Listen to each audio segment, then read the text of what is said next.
Hello বন্ধুরা, আমি সাগর নীল। এখন আমি করব কার্তিক আরিয়ান অভিনীত এবং কবির খান পরিচালিত নতুন বলিউড সিনেমা চান্দু চ্যাম্পিয়নের রিভিউ।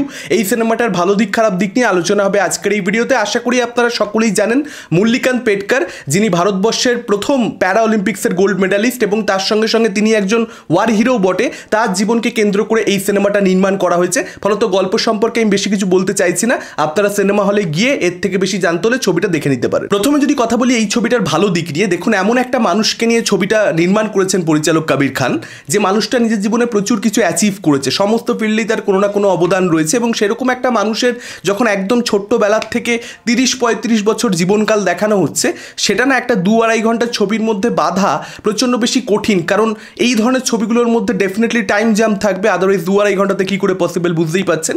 টাইম জ্যাম করলে সেটা খুব একটা সিমলেস মনে হয় না ম্যাক্সিমাম ছবির ক্ষেত্রে, এবং সেটা একটা জার্ক মনে হয় দর্শকের, কোথাও একটা ক্যারেক্টারের সঙ্গে জুড়তে সেটা অসুবিধা তৈরি করে দেয়। কিন্তু চান্দু চ্যাম্পিয়নের ক্ষেত্রে কিন্তু সেই ধরনের কোনো সমস্যা হয় না, খুব স্মুথভাবে গল্পটা এগোতে থাকে। ফার্স্ট হাফে টাইম জ্যাম করা হলো, সেটা খুবই সিমলেস। কোনো পার্সোনালিটির বায়োপিক দেখবার সময় যদি দর্শকের কোনো একটা পয়েন্টে মনে হয় এটা যে এরকম মানুষজনদেরকে নিয়েই তো ছবি হওয়া উচিত, বায়োপিক এনাদেরই হওয়া দরকার, এই ফিলিংটা যদি একবার তৈরি হয় তাহলে বুঝতে হবে পরিচালক কিন্তু নিজের কাজে একদম সফল। এবং কবির খান কিন্তু চান্দু চ্যাম্পিয়নের ক্ষেত্রে সেই যে ফিলিংটা অডিয়েন্স হিসেবে আমার মধ্যে সেটা জাগাতে সক্ষম হয়েছেন। এই যে মানুষটা মল্লিকান্ত পেটকার, তার জন্য কিন্তু একটা রেসপেক্ট ডেফিনেটলি জন্মায়। কার্তিক আরিয়ানকে আমরা দেখছি বড় পর্দা, ঠিক আছে, কিন্তু আসল মানুষটাকে মল্লিকান্ত পেটকার, তার প্রতি একটা শ্রদ্ধা ভালোবাসার জায়গা ডেফিনেটলি তৈরি হয়। সেটা ছবিটার সফলতা, এবং ছবিটা দর্শককে প্রচণ্ড ইমোশনাল করতে পারবে। প্রচুর ইমোশনাল জায়গা রয়েছে, মোস্টলি ইমোশনাল জায়গাগুলো সেকেন্ড হাফে রয়েছে। ফার্স্ট হাফটা মূলত কমেডি নির্ভর, কমেডিটাও 100% ওয়ার্ক করে। ম্যাক্সিমাম জায়গাতেই কিন্তু দর্শকের মুখে একটা হাসি থাকবে, যদি সে খুব জোরে জোরে নাও হেসে ফেলে। একটা ফিল গুড ফ্যাক্টর কাজ করে ফার্স্ট হাফের মধ্যে। বিজয় রাজের ক্যারেক্টারটার সঙ্গে কার্তিক আরিয়ানের ক্যারেক্টারটা যেরকম কেমিস্ট্রি, দুজন অভিনেতা যেরকম পারফরমেন্স দিয়েছে, বিজয় রাজ টেরিফিক, দারুণ কাজ করেছে। এবং কার্তিক আরিয়ান তার যেরকম ট্রান্সফরমেশন আমরা এই ছবির মধ্যে দেখতে পাই, কিছু ইমোশনাল সিনে পার্টিকুলারলি তার পারফরমেন্স খুব ভালো। কিছু জায়গাতে ওই যে ফিল গুড ফ্যাক্টরের যেটা ব্যাপারটা বলছি, সেটা কার্তিক আরিয়ানের পারফরমেন্সের মধ্যে একটা ক্যাবলা ব্যাপার ডেফিনেটলি দেখুন সেটা কার্তিকের মধ্যে রয়েছে, একটা অদ্ভুত ধরনের হাসি, এবং সেটা কার্তিক এই ছবির মধ্যেও করেছেন, আপনারা দেখতেই পাবেন। তবে কার্তিকের যারা ফ্যান্স রয়েছে তারা সেটা এনজয় করে। কবির খান সেটাকে ভালোভাবে হ্যান্ডেলও করেছেন। সালমান খানের একটা সার্টেন কাইন্ড অফ প্রেজেন্টেশন আমরা দেখতে পেয়েছি কবির খানের টিউবলাইট ছবিতে, যেটা অনেক দর্শকের পছন্দ হয়নি, যে কারণেই টিউবলাইট ছবিটা অনেকের ভালো লাগে না, যদিও টিউবলাইট আমার ব্যক্তিগতভাবে খুবই পছন্দের ছবি। তো সেরকমই একটা প্রেজেন্টেশন কিন্তু এখানে কার্তিকের আমরা দেখতে পাচ্ছি, কিন্তু সেটা কিন্তু কবির খান ভালোভাবে হ্যান্ডেল করেছেন, যে কারণে দর্শকদের জন্য চান্দু চ্যাম্পিয়নের ক্ষেত্রে সেটা সমস্যা হবে বলে আমার ব্যক্তিগতভাবে মনে হয় না। এবং এই ছবিটার আরও একটা যেটা পজিটিভ, এই ছবিটা না প্রচণ্ড পরিমাণে অডিয়েন্সকে ইন্সপিরেশন দিতে পারে। আপনি যে কোনো ফিল্ডে থাকতে পারেন, হয়তো আপনি স্পোর্টসে নেই, আপনার ব্যক্তিগত যে কাজের জায়গা সেখানেও আপনাকে উন্নতি করতে হবে।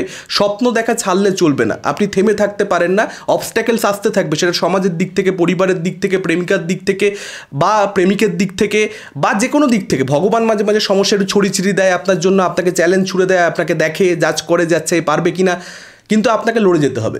আপনার স্বপ্নটা জিয়ে রাখার দায়িত্ব আপনার একার, এবং সেটার জন্য যা করতে হবে তা করতে হবে, একদম পরিষ্কার কথা।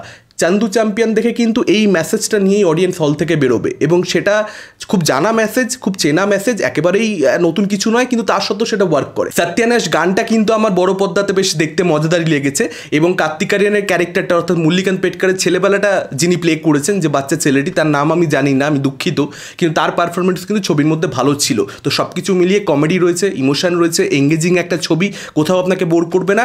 ডেফিনেটলি এই ছবিটা কিন্তু অডিয়েন্স হলে গিয়ে দেখলে মজা পাবে, এনজয় করবে, এ নিয়ে কোনো রকম আমার সন্দেহ নেই। এবার যদি ছবিটার খারাপ দিক নিয়ে কথা বলি, সামান্য কিছু খারাপ দিক রয়েছে। দেখুন এই ছবিটা, কবির খান তো একজন দারুণ ফিল্ম মেকার, যার কেরিয়ারে অসাধারণ সমস্ত ছবি রয়েছে। এখন তুলনা একটা এসেই যায়, মানে এক্সপেকটেশনটা তো কোথাও একটা 83 এর মতো, এক্সপেকটেশনটা তো কোথাও একটা বজরঙ্গি ভাইজানের মতো, যে ওরকম লেভেলের একটা ছবি পাবো, ফ্যান্টামের মতো একটা ছবি পাবো।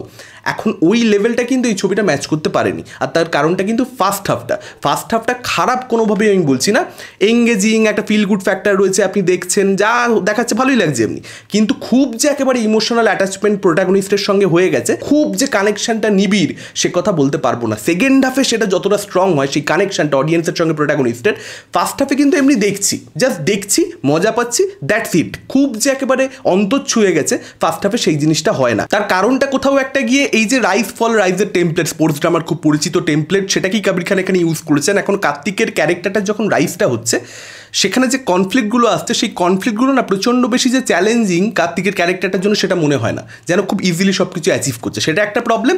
এবং কার্তিকের ক্যারেক্টারটার একটা বন্ধুর চরিত্র রাখা রয়েছে, সেই ক্যারেক্টারটার সঙ্গে না আরেকটু সম্পর্কটাকে ধরে বেঁধে ডেভেলপ করা দরকার ছিল, যেটা করা হয়নি।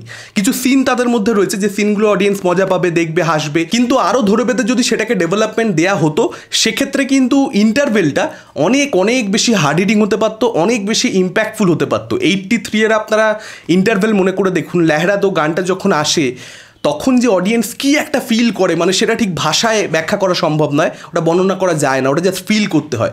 সেই জিনিসটা কিন্তু অ্যাটেম্প্ট করেছেন এখানে কবির খান, কিন্তু সেটা তিনি অ্যাচিভ করতে পারেননি। এই ইন্টারভেল ব্লকেজটা কিন্তু 83 এর মতো অতটা বেশি দর্শককে ইমোশনাল করতে পারে না, অতটা বেশি ছুঁয়ে যেতে পারে না, কিন্তু পোটেনশিয়াল ছিল।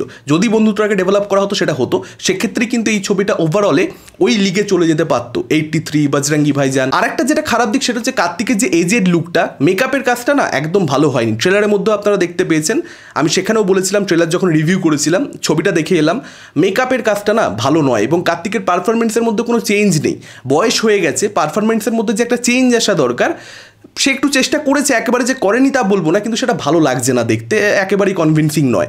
ওভারঅলে এটা ভালো ছবি, আপনারা দেখতে যান, আপনারা মজা পাবেন ছবিটা দেখে। এটা ছিল আমার মতামত ছবিটা সম্পর্কে। যারা অলরেডি দেখে ফেলেছেন কীরকম কী লেগেছে আমাদের কমেন্ট করে জানাতে পারেন। এই ভিডিওটা ভালো লাগলে লাইক করতে পারেন, শেয়ার করতে পারেন, আমাদের চ্যানেল নতুন হলে চ্যানেলটাকে অবশ্যই সাবস্ক্রাইব করতে পারেন। আজকের মতন টাটা, চোখ রাখুন পরবর্তী ভিডিওতে।